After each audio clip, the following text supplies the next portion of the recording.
Hello प्यारे बच्चों, आप सब लोग कैसे हैं। आज मैं आप लोगों के लिए क्लास 10th के विशेष तौर पे बच्चों के लिए मैं आज जो आपका पेपर हुआ है इंग्लिश का, उसका पूरा सॉल्यूशन लेकर के आया हूँ। तो आप लोग उसे मिला लीजिए और अपना चेक कर लीजिए कि आपको कितने नंबर उसमें मिल रहे हैं। तो आइए हम लोग देखते हैं जिसमें ये पैसेज आया था। और देखिए, पहला क्वेश्चन है हमारा। देखिए यहाँ पे हमारा पहला क्वेश्चन है, who was Subhash Chandra great leader थे। दूसरा क्वेश्चन है हमारा, Indian national army was organised by, यानी जो भारतीय राष्ट्रीय सेना थी उस वो किसके द्वारा ऑर्गेनाइज की गई थी। तो भाई ये भी हमारी सुभाष चंद्र बोस के द्वारा की गई थी। अगला क्या है, कहते हैं give me blood and I will give you freedom, यानी कहा गया है कि मुझे आप खून दीजिए और मैं आपको क्या दूंगा, स्वतंत्रता दूंगा। हु सेड दिस, इसे किसने कहा। तो इसे किसने कहा था, इसे भी हमारे सुभाष चंद्र बोस ने कहा था। अगला क्वेश्चन है हमारा कि he dot dot dot there with his friend, इसमें आपको करेक्ट ऑप्शन को चूज करना है। देयर विद हिज फ्रेंड, तो यहाँ पे आपका वेंट सही हो जाएगा, he went there with his friend. अगला क्वेश्चन है हमारा, कह रहे हैं if you do not want, यदि तुम नहीं चाहते हो, एनीथिंग मोर, कुछ और अधिक, यानी यदि तुम और कुछ अधिक नहीं चाहते हो तो यू आर, तो तुम हो, यानी ये तुम्हें और कुछ नहीं चाहिए तो तुम क्या हो, तो तुम क्या हो जाओगे, संतुष्ट हो जाओगे। इसलिए इसमें क्या सही हो जाएगा, सी ऑप्शन सही होगा, सेटिस्फाइड। अगला ये हमारा रीऑर्डरिंग का क्वेश्चन है, जिसमें हमारा इसमें क्या सही हो जाएगा, we should have deep love for our country, ये डी ऑप्शन सही होगा, क्योंकि इसमें देखिए सब्जेक्ट है और ये आपका मॉडल वर्ब है। ठीक है, ये आपका मॉडल वर्ब, बाकी इसमें सब मॉडल वर्ब से शुरू है और ये फिर गहरा, ये सब नहीं होगा। इसमें क्या हो, वी शुड, ये आपका डी ऑप्शन इसमें बिल्कुल सही। आगे देखो हमारा क्वेश्चन क्या है, which of the following words is miss spelt, यानी कौन सा निम्नलिखित शब्द क्या है, मिस स्पेल्ट है यानी गलत है। तो इसमें अचीव सही है, बिलीव सही है और डिसीव भी सही है, यानी यहाँ पे क्या गलत हो जाएगा, रिसीव गलत है।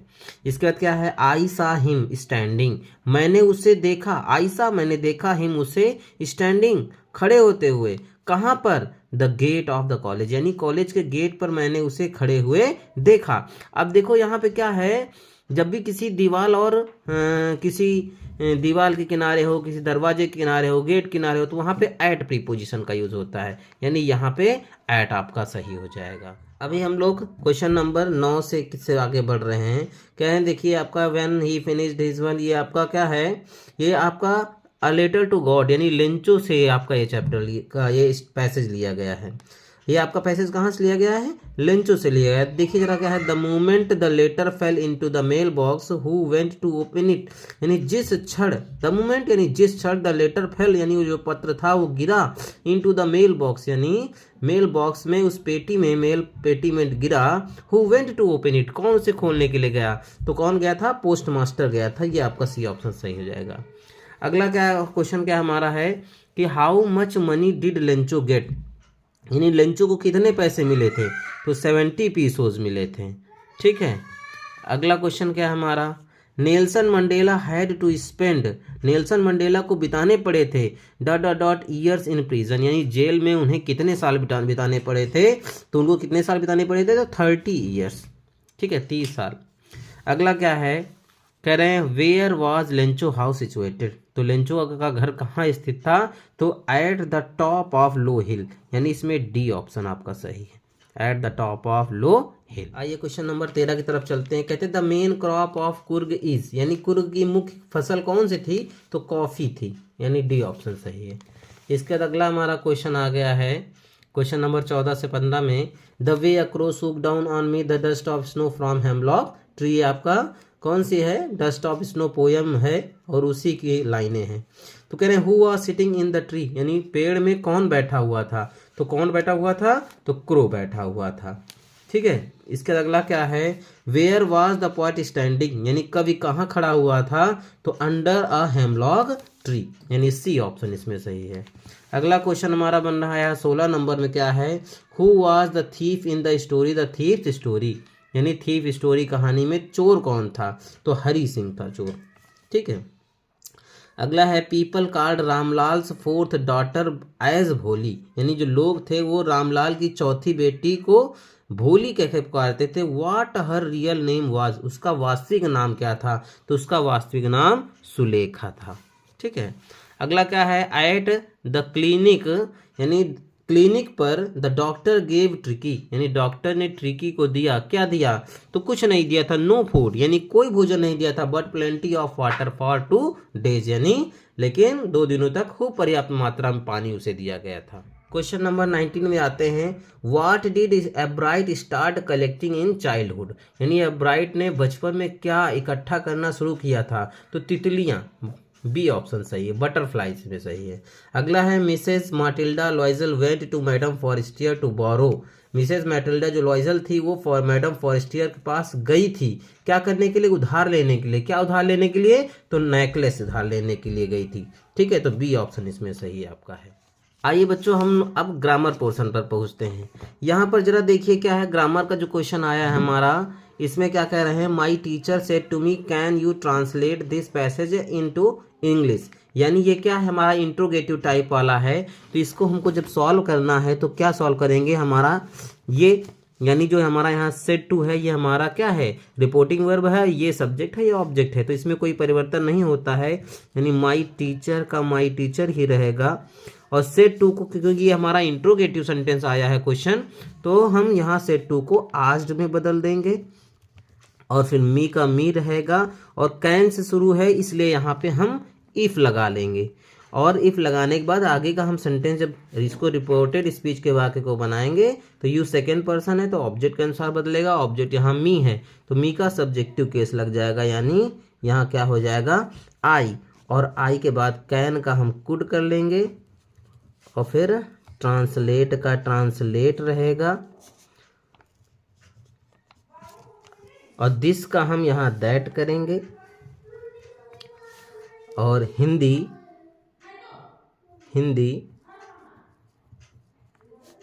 पैसेज इनटू इंग्लिश, ये हमारा इसका। आइए अगले क्वेश्चन तरफ चलते हैं। वाइस इसका बनाना है, कह रहे हैं I am writing an essay, मैं एसे लिख रहा हूं, तो देखिए एसे यहाँ पे ऑब्जेक्ट हो गया है, एसो ऑब्जेक्ट उठाइए आगे लाइए, यानी एन एसे, और एम है तो फिर प्रेजेंट कॉन्टिन्यूअस है, तो प्रेजेंट कॉन्टिन्यूअस काहे में बदल जाएगा, हेल्पिंग वर्ब प्लस बीइंग में बदल जाएगा, यानी एन एसे के बाद में इज हो जाएगा एम का, और साथ में बीइंग हो जाएगा, एन एसे बीइंग रिटन और बाई आई का मी हो जाएगा, ये आपका पैसिव वॉइस बन गया जाकर। आइए बच्चों अब हम लोग पंचुएशन की तरफ बढ़ते हैं। कह रहे हैं the teacher said to the students do not pluck the flowers, teacher ने स्टूडेंट से कहा कि फूलों को मत तोड़ो, यानी यहाँ पे ये आदेश दिया गया है, और आदेश दिया गया है तो ये कैसा सेंटेंस है, इम्परेटिव सेंटेंस है। चलिए हम इसको बनाते हैं, तो क्या बनेगा, the teacher said to the students comma inverted comma do not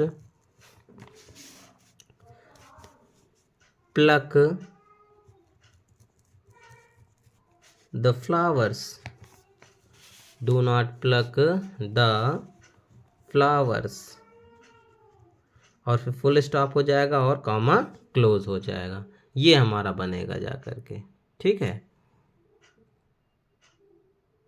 ये हमारा बनेगा। आइए बच्चों अब हम लोग ट्रांसलेशन की तरफ बढ़ते हैं, जिसमें कहा गया है कि इलाहाबाद अब प्रयागराज कहलाता है, यहाँ गंगा और यमुना दो नदियों का संगम है, यहाँ प्रदेश का उच्च न्यायालय है, यह जिला अपने अमरूदों के लिए प्रसिद्ध है।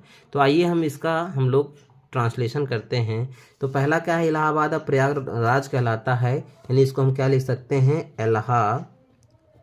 Allahabad is now called Prayagraj. आगे क्या है, यहाँ गंगा और यमुना दो नदियों का संगम है, तो हम यहाँ कर सकते हैं there is a confluence of two rivers Ganga and Yamuna. Ganga and Yamuna. आगे क्या है, यहाँ प्रदेश का उच्च न्यायालय है, तो the high court of state is here, ये लिख सकते हैं। इसके लिए हम आगे क्या लिख सकते हैं, यह जिला अपने अमरूदों के लिए प्रसिद्ध है। तो यह यानी यह जिला यानी this district is famous for its guava. ठीक है, तो ये जाकर के हमारी स्टोरी हो गई है बच्चों। अब हम लोग आगे देखते हैं, तो लिटरेचर पोर्शन है जिसमें मैंने जितने भी क्वेश्चन आए हैं इन सारे क्वेश्चंस को मैंने बड़े अच्छे तरीके से समझाया। आई होप कि आप सब ने बहुत अच्छे से ये जो आपका पेपर है 817 BH इंग्लिश का, ये बहुत अच्छे से सॉल्व किया होगा।